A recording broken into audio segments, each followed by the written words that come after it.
الحمد لله رب العالمين والعاقبة للمتقين والصلاة والسلام على سيد الأنبياء والمرسلين وعلى آله وأصحابه الطيبين الطاهرين لا سيما على الخلفاء الراشدين المهديين ولعنة الله على أعدائهم الرافضين الكافرين المرتدين أما بعد فأعوذ بالله من الشيطان الرجيم بسم الله الرحمن الرحيم اهدنا الصراط المستقيم صراط الذين أنعمت عليهم غير المغضوب عليهم ولا الضالين صدق اللہ العظیم. درود پاک.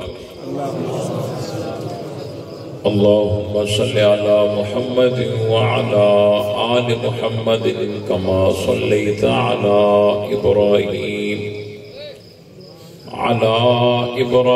وعلی آل ابراہیم انکا حمید مجید. اللهم بارك على محمد وعلى آل محمد كما باركت على إبراهيم وعلى آل إبراهيم إنك حميد مجيد.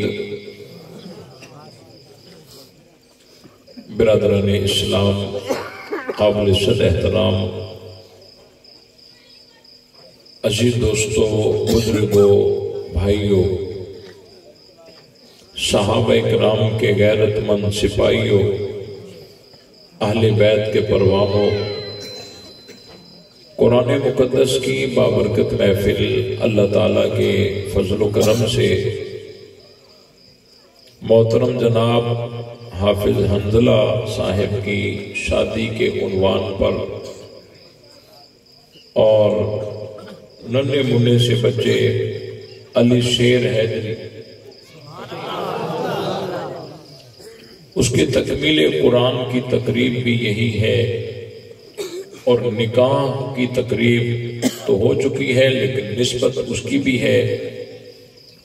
اللہ تعالیٰ اس نکاح کو بابرکت بنائے، اور چھوٹے بچے نے جو محنت کر کے قرآن مجید مکمل کیا ہے، اللہ تعالیٰ ان کی محنت کو اپنی بارگاہ میں قبول فرمائے، استادوں کی محنت کو قبول فرمائے، والدین کی قربانی کو قبول فرمائے، اور ہم سب کو قرآن مجید کے ساتھ سچی محبت رکھنے کی توفیق بخشے. میں چاہ رہا تھا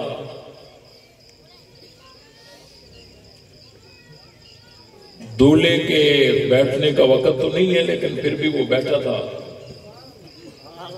ابھی بھی میں دیکھ رہا تھا کہ دائیں بائیں ہوتا تو کچھ باتیں دولے کے عنوان پر میں کر لیتا. نکاح جو ہے، نکاح النکاح نصف الایمان، نکاح آدھا ایمان ہے. جب تک آدمی نکاح نہیں کرتا، جتنا مرضی عبادات کرے وہ ایمان کے کامل درجے تک پہنچ سکتا نہیں ہے. نکاح کے بعد ایمان کامل ہو جاتا ہے. اور قرآن مجید نے فرمایا ہے ہن لباس لکم وانتم لباس لہن، کہ تمہاری بیویاں تمہارا لباس ہے اور تم اپنی بیویوں کا لباس ہو۔ یہ ایک دوسرے کا لباس کیوں کہا گیا؟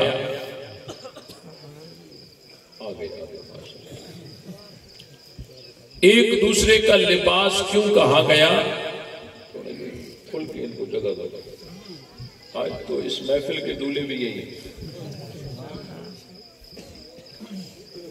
میاں کو بیوی کا لباس اور بیوی کو میاں کا لباس کیوں کہا گیا؟ اس میں بہت ساری حکمتیں ہیں کہ لباس کے ساتھ آدمی اچھا لگتا ہے، اور دوسری بات یہ ہے کہ لباس عیب کو دوسرے کے آگے ظاہر ہونے نہیں دیتا۔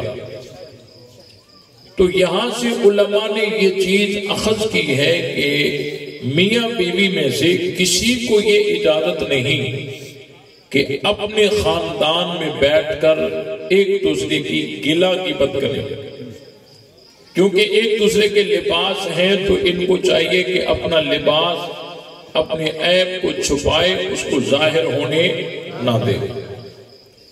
تو خاوند کو یہ اجازت نہیں کہ وہ اپنے خاندان میں بیٹھ کر اپنی بیوی کی گلہ غیبت کرے، اور بیوی کو یہ اجازت نہیں کہ اپنے خاندان میں بیٹھ کر اپنے خاوند کی گلہ غیبت کرے۔ ہن لباس لکم وانتم لباس لہن، کہ تمہاری بیویاں تمہارا لباس ہیں اور تم اپنی بیویوں کے لباس ہو۔ نبی پاک صلی اللہ علیہ وسلم نے فرمایا ہے کہ عورت جو ہوتی ہے یا عورتیں یہ ناقصات العقل ہیں۔ ناقصات العقل یعنی ان کی عقل کم ہوتی ہے۔ جہاں دو گواہوں کی ضرورت ہوتی ہے، اگر ایک مرد ہے اور دوسرا مرد نہیں، عورت ہے، تو ایک مرد کی جگہ دو عورتیں، ایسا ہی ہے۔ تو ناقصات العقل ہے، ان کی عقل جو ہے یہ کم ہے۔ تو یہاں سے علماء نے یہ اخذ کیا ہے کہ جب بھی ان سے کوئی غلطی ہو جائے، کوئی کمی کوتاہی ہو جائے، فوراً ان کی خوبیوں کی طرف نظر کر کے اور درگزر کر دیا جائے کہ جو بیوی اپنے پورے گھر کو سنبھالتی ہے، اپنے گھر کے برتن صاف کرتی ہے، کپڑے دھوتی ہے، کھانا بناتی ہے، خاوند جب آرام کرتا ہے تو گھر میں کرفیو نافذ کرتی ہے، یہ ساری خوبیاں ان کے اندر ہیں۔ اگر ان سے کوئی کمی کوتاہی ہو جائے تو درگزر کر کے خوبیوں کی طرف نظر کی جائے گی تو یہ گھر بہترین چلے گا۔ دیکھیں، کسی سیانے کی کہاوت ہے کہ اس درخت کو اس لیے نہیں کاٹا جائے گا کہ اس میں کانٹے ہیں، اس ٹہنی کو اس لیے نہیں کاٹا جائے گا کہ اس میں کانٹے ہیں، بلکہ اس کی حفاظت اس لیے کی جائے گی کیونکہ اس میں بیر ہے۔ یہ بات سمجھ آئی کہ نہیں آئی؟ بھئی بیری کا درخت اگر گھر میں ہو اور اس کا کانٹا ہاتھ میں چبھ جائے اور درد بھی ہو، خون بھی بہے، تو ہمارے ذہن میں یہ کبھی نہیں آتا کہ ہم جو ہے کلہاڑی اٹھائیں اور اس درخت کو ختم کر دیں۔ ہم اس کا وہ کانٹا بھی برداشت کرتے ہیں اور درد بھی برداشت کرتے ہیں، نظر ہماری اس کے پھل پہ ہوتی ہے۔ اسی طرح اگر بیوی سے کوئی غلطی ہو جائے، کوئی کمی کوتاہی ہو جائے، فوراً آدمی ان کی خوبیوں کی طرف نظر کرے تو یہ گھر جو ہے بہترین چلے گا، یہ گھر جو ہے بہترین چلے گا۔ میں تو یہ کہا کرتا ہوں کہ اگر کوئی آدمی اپنی بیوی کو بٹھا کر اور یہ سارے کام مزدوروں سے لینا چاہے تو اس کو 7-8 مزدور رکھنے پڑیں گے۔ ایک مزدور کو لائے گا، جھاڑو لگا، وہ جھاڑو لگائے گا، جب فارغ ہو تو اسے کہے کہ اب کھانا بنا، وہ کہے گا میں سوئپر ہوں، میں باورچی تھوڑی ہوں۔ پھر دوسرا مزدور لاؤ گے، روٹی پکا، وہ روٹی پکائے گا، جب فارغ ہوگا آپ اسے کہیں گے کپڑے دھو، وہ کہے گا میں باورچی ہوں، دھوبی تھوڑی ہوں۔ پھر آپ تیسرا مزدور لائیں گے، اس کو کہیں کہ کپڑے دھو، وہ کپڑے دھو کر فارغ ہو جائے، آپ اسے کہیں کہ اب کھانا بنا، وہ کہے گا میں دھوبی ہوں، باورچی تھوڑی ہوں۔ لیکن یہ ایک ہی بیوی ہے، اسی وقت سوئیپر بھی یہی ہے، اسی وقت باورچی بھی وہی ہے، اسی وقت جو ہے یہ دھوبی بھی وہی ہے، اور بھی بہت ساری ذمہ داریاں وہ پوری کرتی ہے۔ اس لیے اگر ان سے کوئی کمی کوتاہی ہو جائے، درگزر کر کے اور ان کی خوبیوں کی طرف نظر کی جائے گی تو یہ معاملہ بہترین رہے گا۔ اور دوسری بات یہ ہے کہ جب تک آپ نے نکاح نہیں کیا، جب تک آپ نے نکاح نہیں کیا، آپ کی والدہ بھی ایک ہے، والد بھی ایک ہے۔ نکاح کرنے کے بعد والدہ بھی دو ہو گئی، والد بھی دو ہو گئے۔ جو ساس ہے وہ ماں کے درجے میں ہے، اور جو سسر ہے وہ باپ کے درجے میں ہے۔ اگر میاں بیوی دونوں اپنی اپنی ساس کی اتنی عزت کریں گے جتنی سکی ماں کی جاتی ہے، اور اپنے اپنے سسر کی اتنی عزت کریں گے جتنی اپنے سکے باپ کی جاتی ہے، تو یہ گھر جنت بن جائے گا۔ اور اپنی بیوی سے محبت کرنا یہ نبی پاک صلی اللہ علیہ وسلم کی سنت ہے۔ آپ علیہ السلام ایک دفعہ گھر میں آئے، حضرت عائشہ صدیقہ طیبہ طاہرہ رضی اللہ تعالی عنہا پانی پی رہی تھی۔ آپ علیہ السلام نے دور سے آواز دی، عائشہ پانی میرے لیے بھی بچانا۔ حضرت عائشہ نے وہ پانی بچایا۔ نبی پاک صلی اللہ علیہ وسلم قریب بیٹھے، اپنے ہاتھوں سے وہ پیالہ لیا اور فرمانے لگے، عائشہ اس جگہ انگلی رکھ کے بتا جس جگہ سے تو نے پانی پیا ہے، میں محمد وہیں سے پیوں گا۔ تو میرے بھائیوں، ہم جب نکاح کرتے ہیں تو ہمیں چاہیے کہ ہم سنت کو سامنے رکھیں، نبی پاک صلی اللہ علیہ وسلم کے طریقے کو سامنے رکھیں، اور یہ جو نئی زندگی کی ابتدا ہوتی ہے، ہمیں چاہیے کہ ہم اللہ تعالیٰ سے دعا مانگیں، اور نئی زندگی کی ابتدا جو ہے ہم اللہ تعالیٰ سے دعا مانگ کر اور اللہ سے مانگیں کہ ہماری نئی زندگی خوشگوار بنائے۔ اور اس کے ساتھ ساتھ اللہ تعالیٰ میاں بیوی کی سچی محبت نصیب فرمائے، اور ان کو نیک صالح اولاد عطا فرمائے، شریروں کے سر سے بچائے، حاسدین کے حسد سے بچائے۔ اللہ تعالیٰ اس نکاح کو بابرکت بنائے۔ یہ دو فرد نہیں بلکہ دو خاندان ایک دوسرے کے قریب ہو رہے ہیں، ہو چکے ہیں۔ اللہ تعالیٰ ان کی قربتیں اور اتفاق ان کا ہمیشہ قائم اور دائم رکھے۔ اور چھوٹے سے ننھے مننے سے بچے نے، جس کا نام علی شیر حیدری ہے، اس نے قرآن مجید کو یاد کیا ہے۔ اور یہ قرآن مجید کو یاد کرنا یہ کتنا عظیم ایک کام ہے۔ اور میں تو یہ کہتا ہوں کہ اپنے بچوں کو قرآن یاد کراؤ اور قبر میں سکون کے ساتھ سو جاؤ۔ اور جو قرآن مجید کا ختم ہوتا ہے تو ایک دعا ضرور قبول ہوتی ہے، اور جو حافظ قرآن ہوتا ہے وہ ایک ختم نہیں ہوتا، اس نے قرآن مجید کی ایک ایک آیت کو کتنی دفعہ دہرایا تب جا کے اس کو یاد ہوئی۔ تو یہ کتنا بڑا عظیم اجر ہے، اور قرآن مجید کو اس نے اپنے سینے میں محفوظ کیا ہے۔ اللہ تعالیٰ قرآن مجید کو یاد کرنے کی نسبت سے اس بچے کو اور بھی مزید دینی تعلیم حاصل کرنے کی توفیق عطا فرمائے، اور اس کے محنت کو قبول فرمائے، اور والدین کی قربانی کو اور استادوں کی محنت کو اللہ تعالیٰ اپنی بارگاہ میں قبول فرمائے۔ بھائی اب یہ تکمیل قرآن کی بھی ایک نشست تھی اور نکاح کے حوالے سے بھی تھی۔ میں ضروری سمجھتا تھا کہ ان پر کچھ باتیں عرض کروں۔ بھائی قرآن مجید سے محبت رکھیں، اللہ تعالیٰ آپ کی محبت کو سلامت رکھے، قرآن سے محبت رکھے، قرآن سے تعلق رکھے، بچوں کو قرآن پڑھائیں، اور جس نے اپنے بچوں کو قرآن پڑھایا وہ اس دنیا کا امیر ترین آدمی ہے۔ تمام ساتھی بچوں کو قرآن پڑھاؤ گے؟ قرآن مجید کی ایک آیت میں نے پڑھی ہے، اور یہ سورہ فاتحہ ہے، اور سورہ فاتحہ نبی پاک صلی اللہ علیہ وسلم کی خصوصیات میں سے ہے۔ انبیاء کرام بہت سارے گزرے، لیکن سورہ فاتحہ نبی پاک صلی اللہ علیہ وسلم پر نازل ہوئی ہے۔ اور سورہ فاتحہ پورے قرآن کا اجمال ہے. سورہ فاتحہ ایک قسم کی دعا بھی ہے. اگر کوئی ہاتھ اٹھا کر سورہ فاتحہ پڑھتا ہے سمجھو کہ اس نے سب کچھ مانگ لیا. ایک عظیم دعا ہے اور یہ ہر نماز کی ہر رکعت میں سورہ فاتحہ پڑھی جاتی ہے. نماز فرض ہو، سنت ہو، نفل ہو، واجب ہو، اس میں یہ سورہ فاتحہ پڑھی جاتی ہے. ہاں اگر جماعت کے ساتھ نماز ہو فقط امام پڑھے گا باقی سارے سکوت کریں گے. سورہ فاتحہ ایک عظیم دعا ہے.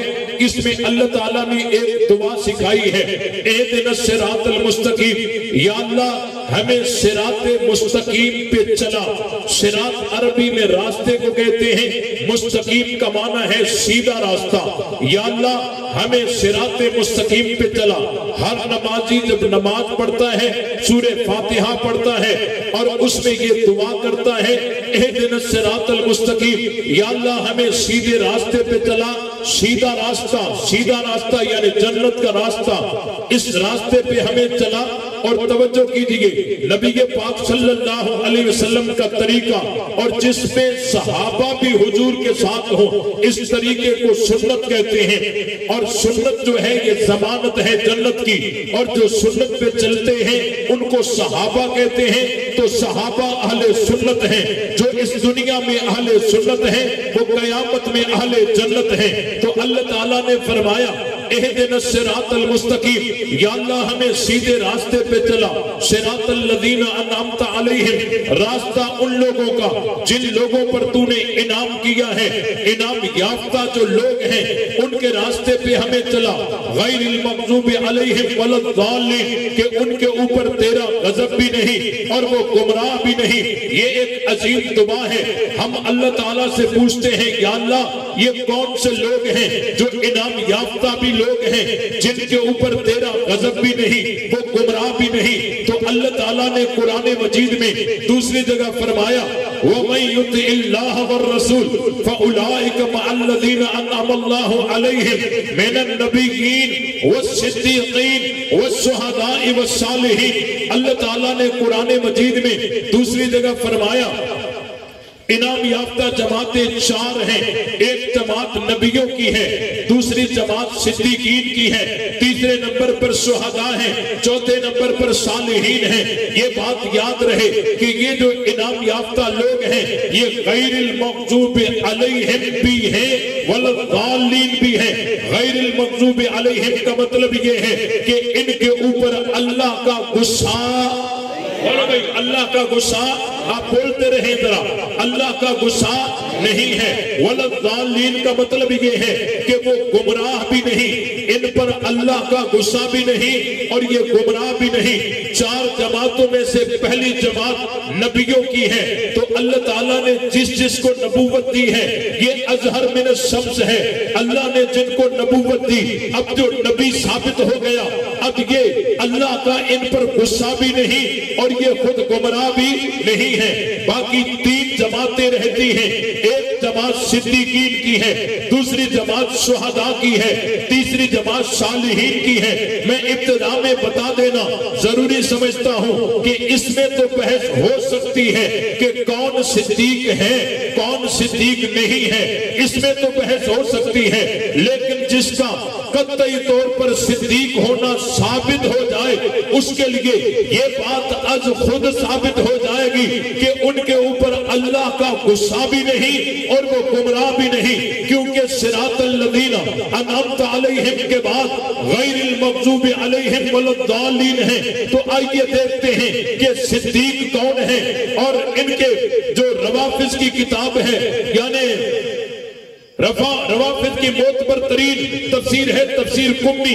اس تفسیر قمی کے اندر اللہ تنصروہ فقد نصرہ اللہ اذ اخرجہ الذین کفروا ثانی اثنین اذ ہما فی الغار. اس آیت کے تحت لکھا ہوا ہے کہ نبی پاک صلی اللہ علیہ وسلم نے فرمایا حضرت ابو بکر کو انت صدیق، ابو بکر تو صدیق ہے. اور اس کے ساتھ ساتھ ان کے مذہب کی کتاب ہے کشف الغمہ فی معرفت الائمہ. اس میں ایک روایت لکھی ہوئی ہے کہ ایک شخص ایک سائل امام محمد باقر کی خدمت میں آیا امام محمد باقر کون ہے؟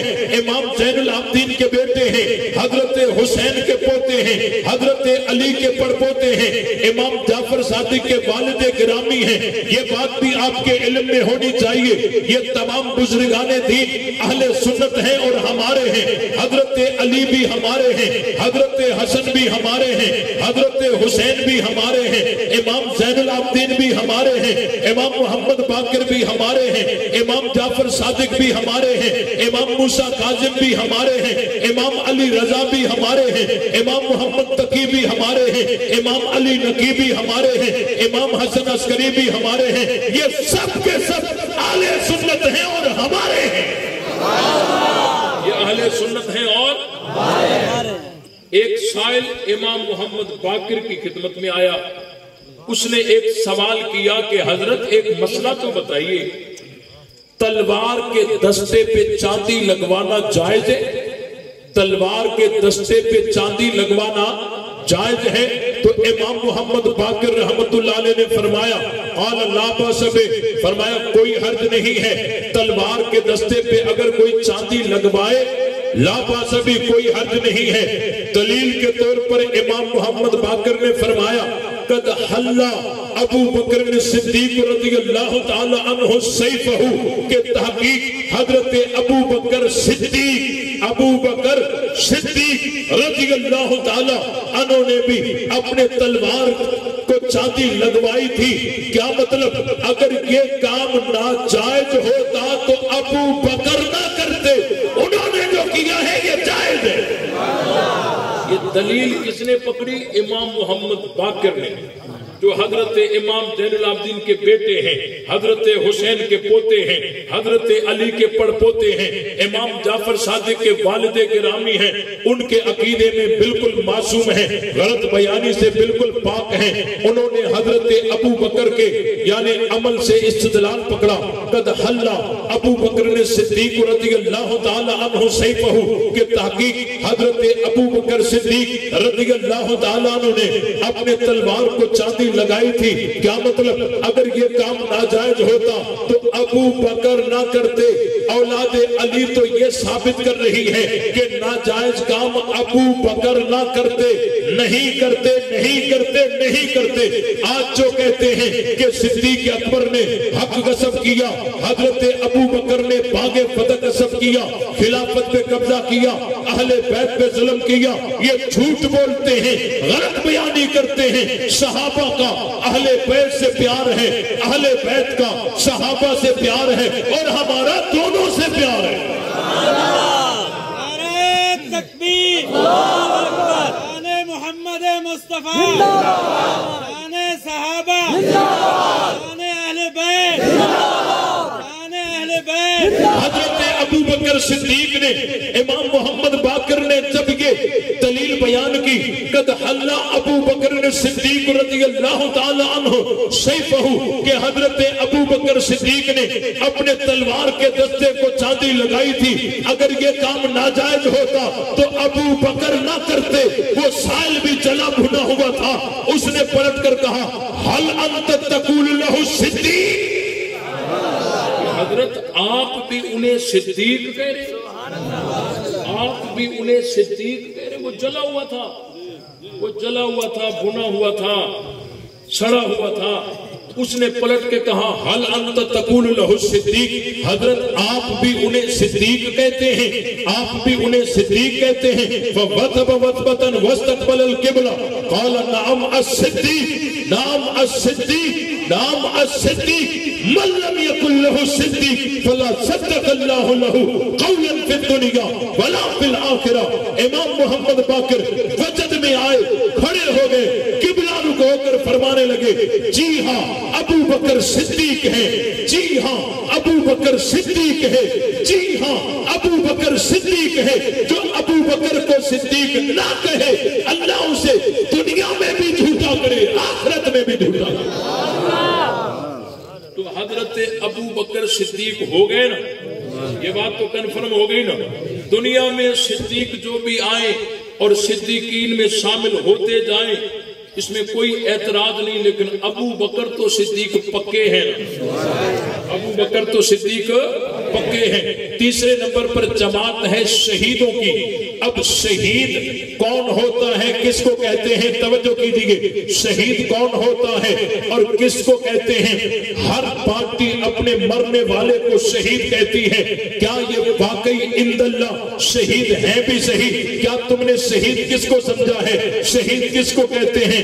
جس کو گولی لگے وہ شہید ہے؟ ہرگز نہیں۔ جس کا خون بہے وہ شہید ہے؟ ہرگز نہیں۔ جو ٹکڑے ٹکڑے ہو جائے وہ شہید ہے؟ ہرگز نہیں۔ جس کا سر تن سے جدا ہو جائے اس کو شہید کہتے ہیں؟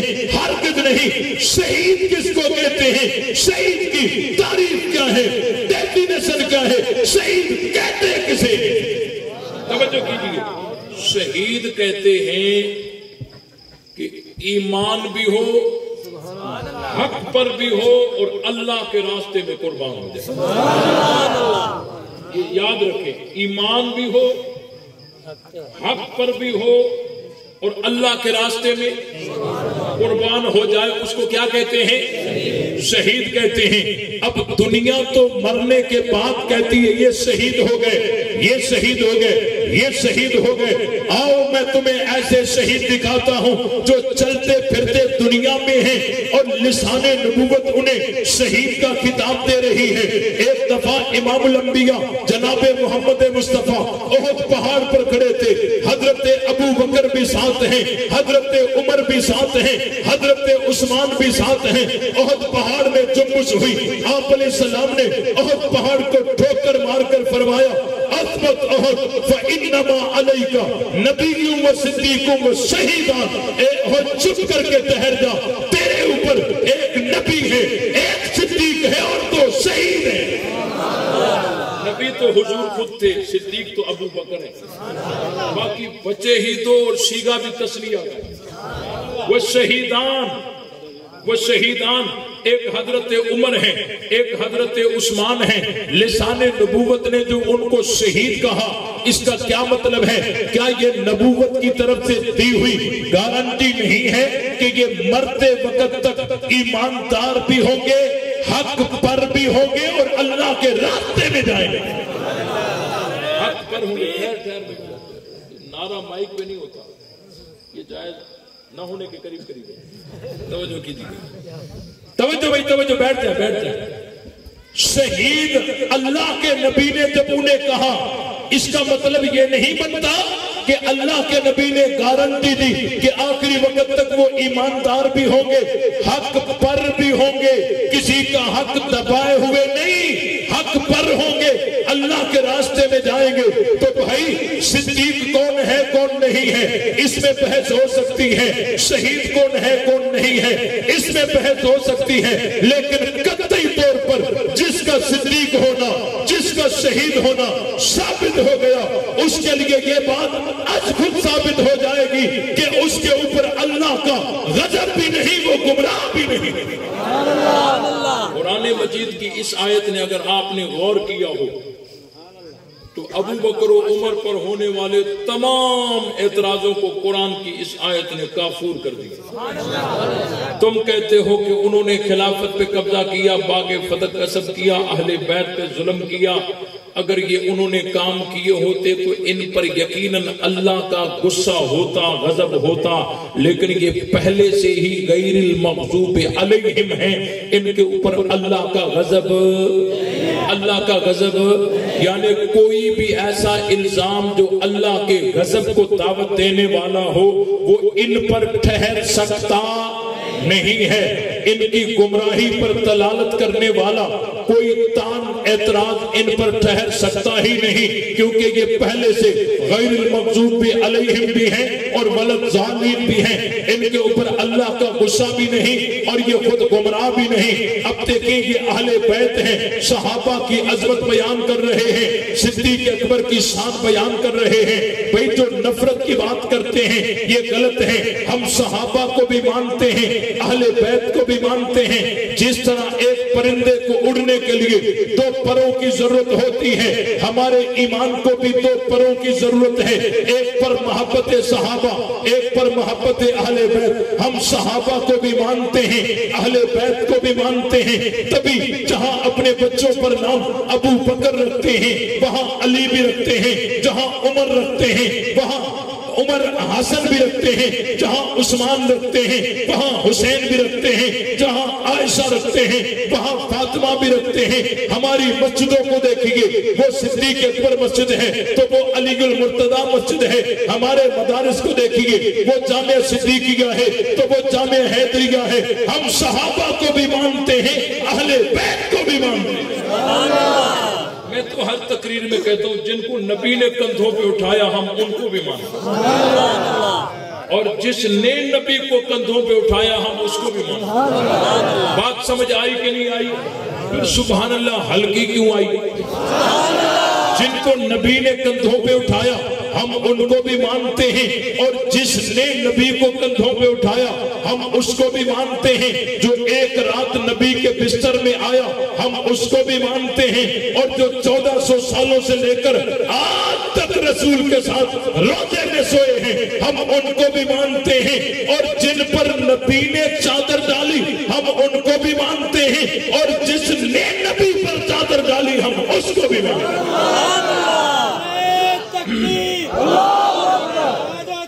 ختم نبوت، صحابہ، مصطفیٰ کے ہم سفر، جس نے نبی پر چادر ڈالی۔ آپ کہیں گے نبی پر چادر کس نے ڈالی؟ دونوں یار جب ہجرت کر کے مدینہ پہنچے ملنے والوں کو بات سمجھ نہیں آ رہی تھی، آقا کون ہے، خاتم کون ہے؟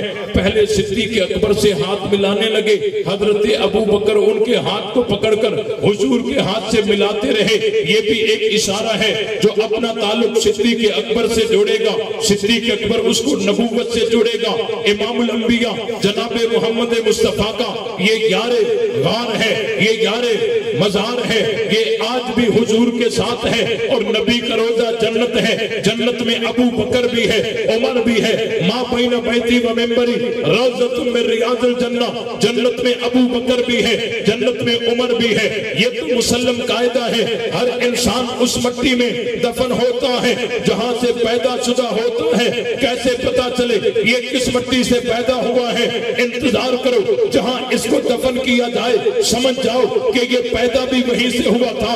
کوئی دفن ہوا لاہور کی مٹی میں، پتا چلا یہ پیدا بھی ہوا تھا لاہور کی مٹی سے۔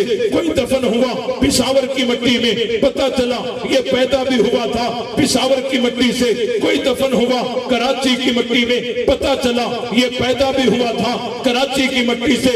لیکن ابو بکر و عمر دفن ہوئے نبی کے روزے میں، نبی کا روزہ جنت ہے، پتا چلا یہ پیدا بھی ہوئے تھے جنت سے۔ کیا شان ہے، کیا مقام ہے، پیدا بھی جنت سے ہوئے، دفن بھی جنت میں ہوئے، اٹھیں گے بھی جنت سے، جائیں گے بھی جنت سے۔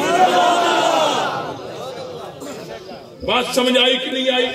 اس لیے ہم صحابہ کو بھی مانتے ہیں، اہل بیت کو بھی، صحابہ کو بھی مانتے ہیں، اہل بیت کو بھی مانتے ہیں۔ ہم صحابہ کو بھی احترام کرتے ہیں، اہل بیت کا بھی احترام کرتے ہیں، اور اتنا احترام کرتے ہیں کہ خود صحابہ اہل بیت کو مانتے ہیں، اہل بیت صحابہ کو مانتے ہیں۔ ان کے درمیان میں پیار ہے، محبت ہے، الفت ہے، تعلق ہے، دوستی ہے، یارانہ ہے۔ اس کو پیار نہیں کہتے تو پیار کس کو کہتے ہیں؟ بیٹا علی کا ہو نام ابو بکر ہو، بیٹا علی کا ہے نام عمر ہے، بیٹی علی کی ہے زوجہ عمر کی ہے، بیٹا علی کا ہے نام عثمان ہے، گھر عثمان کا ہے پہرا حسین کا ہے۔ صحابہ اہل بیت کو مانتے، اہل بیت صحابہ کو مانتے۔ حضرت علی اپنے بیٹوں پر نام ابو بکر عمر عثمان رکھتے ہیں، تو کیا یہ محبت نہیں ہے؟ اب یہ کہتے ہیں دیکھو جی نام تو انہوں نے رکھے تھے، لیکن اس وقت ابو بکر عمر عثمان صرف یہی تھوڑی تھے، ان ناموں کے افراد اور بھی بہت سارے تھے۔ حضرت علی نے نام تو رکھے تھے لیکن ان خلفاء کی نیت کر کے تھوڑی رکھے تھے، وہ جو دوسرے لوگ نہیں تھے، علی کی نیت وہ تھی۔ میں نے کہا تم نے تو مسئلہ ہی حل کر لیا، تم بھی اپنے بچوں پر ابو بکر عمر عثمان نام رکھ لو، نیت وہی کر لینا جو علی نے کی، نیت وہی کر لینا جو حضرت علی نے کی۔ حضرت علی اپنے بیٹے پر نام ابو بکر رکھے، اور تو ابو بکر نام سے جلتا ہو، میں تجھے کیسے مانوں تو علی والا ہے۔ علی اپنے بیٹے پر نام عمر رکھے، تو عمر نام سے جلتا ہو، میں تجھے کیسے مانوں تو علی والا ہے۔ علی اپنے بیٹے پر نام عثمان رکھے، تو عثمان نام سے جلتا ہو، میں تجھے کیسے مانوں تو علی والا ہے۔ علی کا راستہ الگ ہے، تیرا راستہ الگ ہے، ہم کل بھی حیدری تھے، آج بھی حیدری ہیں، کل بھی حیدری تھے، آج بھی حیدری ہیں۔ اور حضرت علی صحابہ سے پیار کرتے تھے، اور صحابہ سے کیسے نہ پیار کریں، نبی پاک صلی اللہ علیہ وسلم کو بھی صحابہ سے پیار ہے، اللہ کو بھی صحابہ سے پیار ہے۔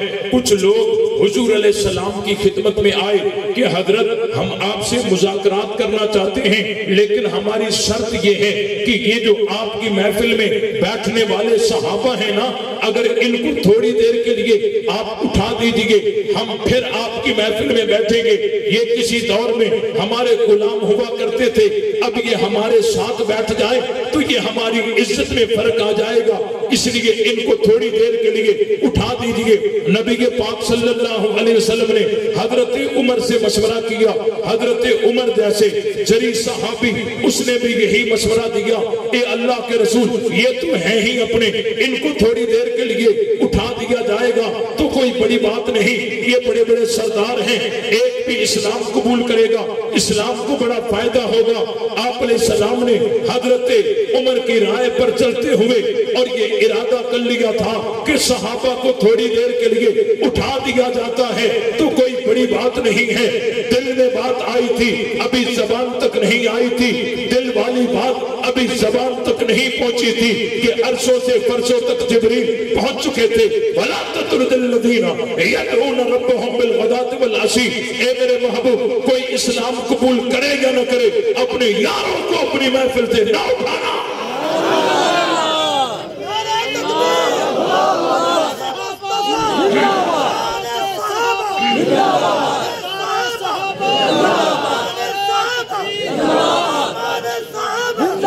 کوئی اسلام قبول کرے یا نہ کرے، اپنے یاروں کو اپنی محفل سے نہ اٹھانا۔ یا اللہ ان کو نہ اٹھاؤں۔ توجہ کیجئے، اس دور میں بھی کچھ لوگ اسلام میں آنا چاہتے تھے لیکن صحابہ پر اعتراض کر کے آنا چاہتے تھے، اللہ نے ایسا کو آنے نہیں دیا۔ آنا ہے تو مان کر آؤ، آنا ہے تو مان کر آؤ۔ اعتراض کر کے کوئی آنا چاہے گا ان کو آنے دیا جائے گا؟ یا اللہ ان کو نہ اٹھاؤں، یہ ادھر ہی بیٹھے رہے، میں خود اٹھ کر دوسری جگہ ان سے ملاقات کر لوں۔ اللہ نے فرمایا یوں بھی نہیں، وَاصْبِرْ نَفْسَكَ مَعَ الَّذِينَ يَدْعُونَ رَبَّهُمْ بِالْغَدَاةِ وَالْعَشِيِّ، اپنے آپ کو ان کے ساتھ ملا کے رکھیں۔ یعنی صحابہ نبی سے نہ اٹھیں اور نبی صحابہ سے نہ اٹھیں۔ یا اللہ یہ بھی نہ اٹھیں، میں بھی نہ اٹھوں، یہ بھی ادھر بیٹھے رہیں، میں بھی ادھر بیٹھا رہوں، ایک طرف سے سرداران قریش کو بٹھا کر ان سے مذاکرات ہو جائے۔ اللہ نے فرمایا یوں بھی نہیں، وَلَا تَعْدُ عَيْنَاكَ عَنْهُمْ، آپ کی نظر بھی صحابہ سے ہٹنی نہیں چاہیے۔ سبحان اللہ، صحابہ صحابہ ہیں، صحابہ قرآن کہتا ہے كَزَرْعٍ أَخْرَجَ شَطْأَهُ فَآزَرَهُ فَاسْتَغْلَظَ فَاسْتَوَىٰ عَلَىٰ سُوقِهِ يَعْجِبُ الزُّرَّاعَ، صحابہ قرآن کہتا ہے صحابہ حضور کی کھیتی ہے۔ صحابہ حضور کی کیا ہے؟ کھیتی ہے، کھیتی۔ اور میری کھیتی پہ جو حملہ کرے وہ میرا دشمن ہے، آپ کی کھیتی پہ جو حملہ کرے وہ آپ کا دشمن ہے، اور جو نبی کی کھیتی پہ حملہ کرے وہ نبی کا دشمن ہے، اور جو نبی کا دشمن ہے وہ مسلمان ہے؟ بولو بھائی، نبی کے پاک صلی اللہ علیہ وسلم کی کھیتی ہے، كَزَرْعٍ أَخْرَجَ شَطْأَهُ فَآزَرَهُ فاستغلظ فاستوى على سوقه يعجب الزراع، اور ایسی کھیتی ہے جو کسان کو خوش کرنے والی ہے، کسان کو یہ کو کہاں سے آیا یار، گلے کو چھوڑی نہیں رہا بالکل، اس نے پکڑا ہوا ہے، تھوڑا سیٹ کرو اس کو۔ ایسی کھیتی ہے جو کسان کو خوش کرنے والی، کسان کو کیا کرنے والی ہے؟ خوش کرنے والی۔ بھئی کسان اپنی کھیتی سے خوش کب ہوتا ہے؟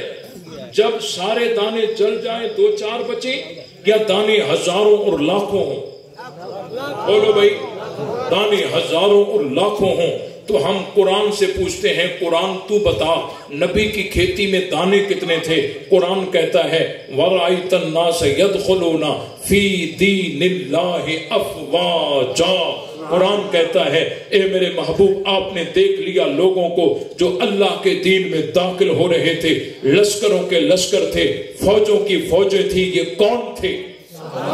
بولو بھائی، یہ کون تھے؟ صحابہ تھے۔